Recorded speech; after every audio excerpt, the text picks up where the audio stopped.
Following piece of Gemara, Rashi learns his own pshat.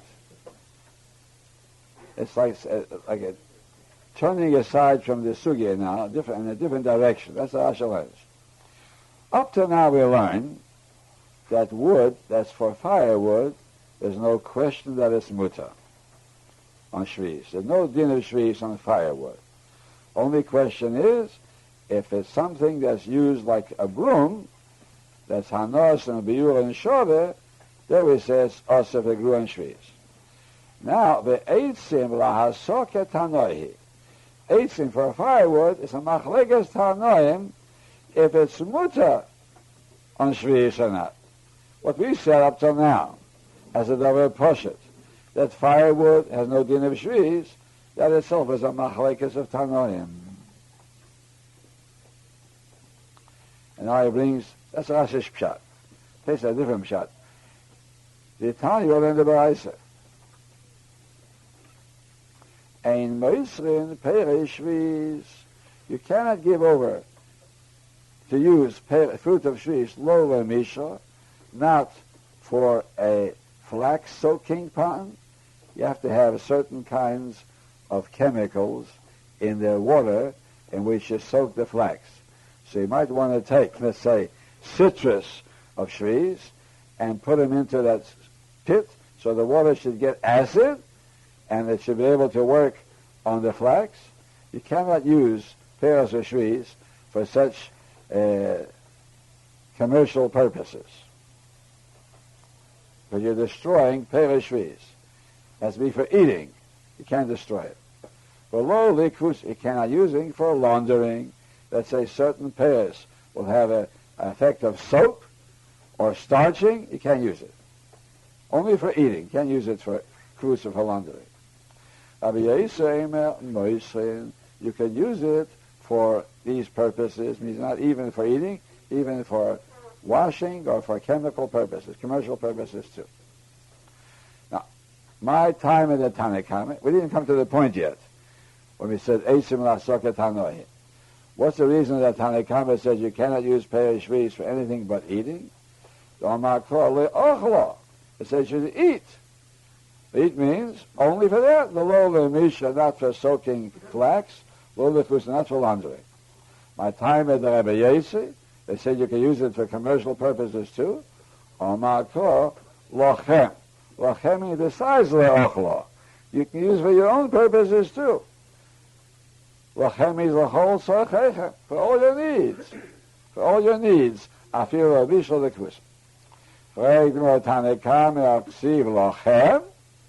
Doesn't he agree that besides eating there's also another general purpose, lochem?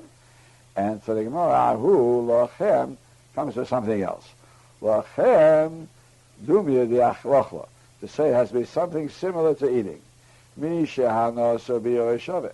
Any kind of benefit, even if it's not eating, has to be a benefit that the hanoah and the destruction come at the same time. For instance, you could use peres shvis to smear the olives or shvis, to use the oil to anoint your body. Because at the moment you're having hanoah, you're destroying it. It's like eating it. That's what peres shvis could be used for. You also mishro kavuso shanos and achaviyot. You don't get any benefit by when you put the citrus into the water. You're destroying it. It's only later when the water becomes acid and it starts working on the flax that you're soaking, you have a benefit. So the benefit comes after destroying the pears. This the Torah didn't permit. So we should not limit the lochem to only those uses, like the Tanakhama says. And it has to be anos and biur shaveh. So he says, no. That lochem comes with something. The ochla comes with something else. Lochem means you can use it for everything. What's the ochla come to say? The ochla comes to say, boy, you need it. You cannot use it for a plaster. Let's say you want to chew up a lemon and make out of it a mash to put on a boil as a plaster to draw out the pus. Or that you can't use. For medicines you can't use. Why? Because most people don't need these things for medicines. And the Torah says, lochem, you can use it for anything you want, even for commercial, mechanical purposes, even not only eating, but it has to be dumi l'ochla. Just like ochla is things that most people use. So also lochem, things that most people use. Most people need laundering, and they need flax soaking, but medicines, only a few people, a minority of people who are ill need medicines. And therefore, the Torah was not matter perishvish medicines. Kedetanya le'ochla v'lo'lim lugma. It comes to exclude melugma, means a plaster, a mash for a plaster.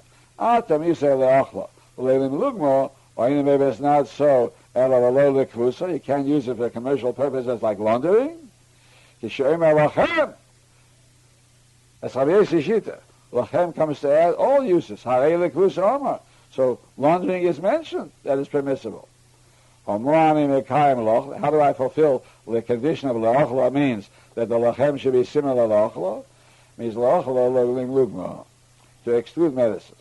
So the Bible says, Ma'ar Isa, what do you see? La'rabis, to add kvusa. The commercial purposes you could use the perishvis. The law, or the hay says, and you exclude the medicine purposes. So he says, Ma'ar be'ani sakvusa. I add from lachem, kvusa, laundering purposes, sheshave b'chol. That's the same by all people. Everybody needs laundering. And therefore that's what the pasuk is saying. Lachem dum l'ochla, that everybody uses it like they eat. Or moitzi as hamalugma, I exclude melugim medicine purposes, sheshave b'chol adam. Therefore, you cannot use it for medicine because that kind of lachem doesn't resemble lachem. Now again, the Tanakhama says the lachem has to resemble the lachla in the respect that b'shas hanosa bi'ulei. So therefore, it's only if you smear yourself with the oil of shviz, because that at the time that you're destroying it, you're having anoy. That kind of perishvi of anoy is muta. But kvusa, laundering the anoy, comes after destroying. It's also, and Rabbi Yossi says no. Any kind of hanoah is muta, even if it's after the pears are destroyed, like laundering or soaking. What is excluded from the word lachla, something that's not usual by most people. That's the refuah. Now we didn't finish the sugi yet, but say that anyhow. We didn't bring out the point yet, a machlekes, whether the shvius or not. We didn't speak about that at all. This we have to wait. Next time we'll pick up the thread from there on.